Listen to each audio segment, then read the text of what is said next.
sabe que a tuberculose, em diversos momentos, foi vista como o mal do século XIX.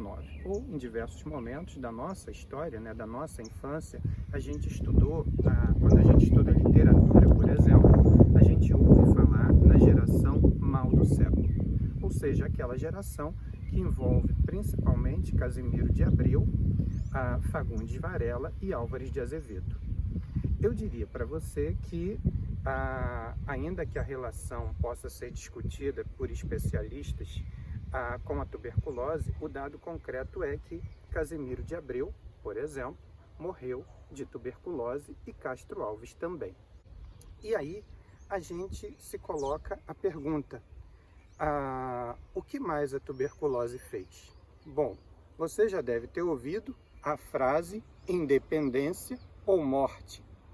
Pois é, essa frase foi dita por uma outra vítima da tuberculose, ou seja, Dom Pedro I.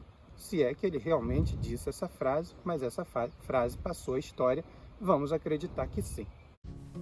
Apesar de acometer, em sua maioria, as pessoas mais pobres, a tuberculose matou 3 dos 4 mais conhecidos autores da segunda geração do romantismo. Manuel Antônio Álvares de Azevedo, nasceu em 1831, na cidade de São Paulo, e morreu em 1852, vítima de tuberculose. Lira dos 20 anos e A Noite na Taverna são suas obras mais conhecidas. Casimiro José Marques de Abreu, ou Casimiro de Abreu, nasceu no município de Barra de São João, no ano de 1839, e morreu em 1860, na cidade de Nova Friburgo, vítima de tuberculose. Seu nome foi dado a diversas ruas pelo Brasil, e no estado do Rio de Janeiro existe o município de Casimiro de Abreu. Meus 8 anos é sua obra mais conhecida. Antônio Frederico de Castro Alves, nasceu em 1847, na cidade de Muritiba, Bahia, e morreu em 1871, aos 24 anos, vítima de tuberculose. Suas obras mais conhecidas são O Navio Negreiro e Os Escravos. Apesar de integrar a geração literária conhecida como Mal do Século, Fagundes Varela morreu de derrame cerebral em Niterói, Rio de Janeiro, no ano de 1875. O imperador Dom Pedro I, que governou o Brasil entre 1822 e 1831, morreu em 1834 em Queluz, Portugal, no ano de 1834, com apenas 36 anos, vítima de tuberculose. Então, e aí? O que é hoje a tuberculose? Ou seja, o que a tuberculose ainda faz? Primeiro, a tuberculose não está derrotada. Até a década de 1940, o tratamento de tuberculose se fazia com boa alimentação e repouso em espaços isolados de clima frio e seco. Intervenções cirúrgicas como a ressecção também eram utilizadas com alguma frequência. A ressecção era retirada de pedaços de pulmão com tuberculose. Além disso, a injeção de ar no espaço pleural, espaço entre o pulmão e a parede do tórax, promovendo o pneumotórax, era um outro método de tratamento. A cura da tuberculose viria também a partir dos anos 1940, quando surgem os antibióticos e demais quimioterápicos que combateriam o bacilo. A streptomicina foi descoberta em 1944 e a isoniazida teve sua eficácia contra a tuberculose demonstrada em laboratório no ano de 1945. Foi nos anos 1960 que se combinaram 3 medicamentos. O uso contínuo e diário pelo período de 18 a 24 meses durante a internação nos sanatórios demonstrava que a peste branca estava sendo derrotada. O crescente conhecimento sobre a tísica fez vários países ricos acreditarem que a tuberculose estaria erradicada, no final do século XX, ou pelo menos restrita aos países pobres. Eles só esqueceram de combinar com o fluxo migratório que se acentuaria a partir dos anos 1970. No Brasil, a tuberculose jamais deixou de existir, desde que a colonização começou. Entretanto, até o início da década de 1990, o número de casos caía de 2 a 4% ao ano. Porém, os números pararam de cair com a mesma intensidade no final da década de 1980. Nos países ricos, chegou-se a acreditar que a tísica estava muito próxima de ser erradicada, até que a realidade do crescimento do número de casos fez com que a Organização Mundial de Saúde, em 1993, classificasse a tuberculose como doença reemergente.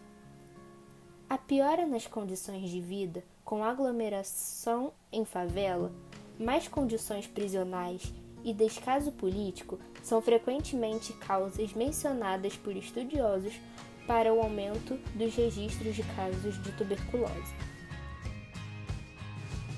A população carcerária é a mais vulnerável. Segundo a ONU Brasil, enquanto na população brasileira em geral a incidência da tuberculose está em 33 casos para 100 mil habitantes, o que já torna o Brasil um dos 20 países com alta carga da doença. Segundo a Organização Mundial da Saúde, OMS, entre os detentos, esse indicador sobe para alarmantes 932 ocorrências, a cada 100 mil pessoas. Sendo a bactéria transmitida pelo ar, a falta de ventilação e de iluminação, bem como os presídios superlotados, são as condições ideais para a proliferação do bacilo. Portanto, estar preso é um sério fator de risco e ter passado pelo sistema penitenciário também.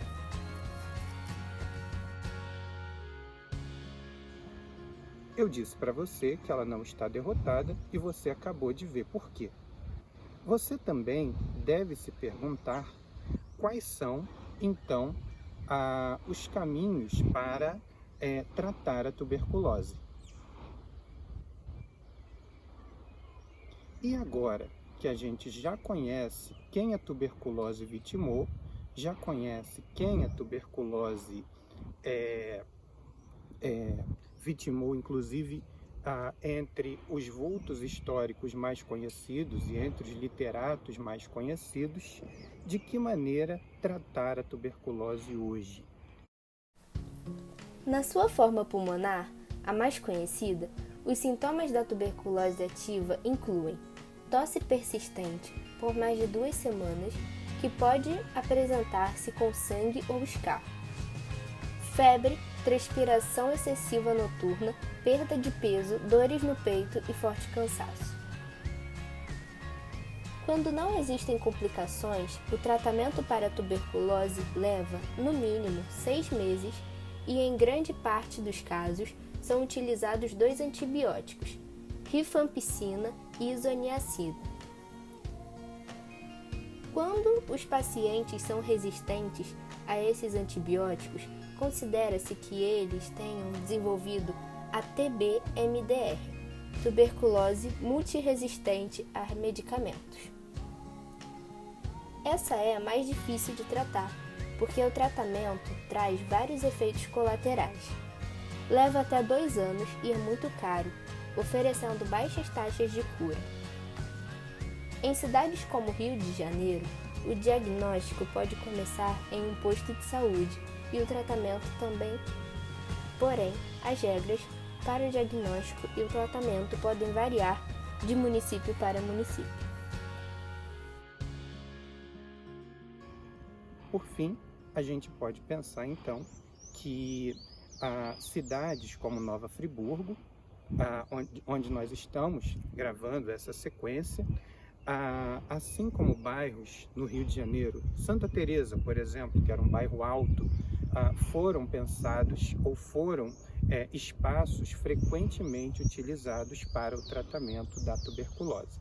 O dado concreto é que a tuberculose hoje ela é tratada de forma profilática E, evidentemente, que os remédios têm um papel essencial.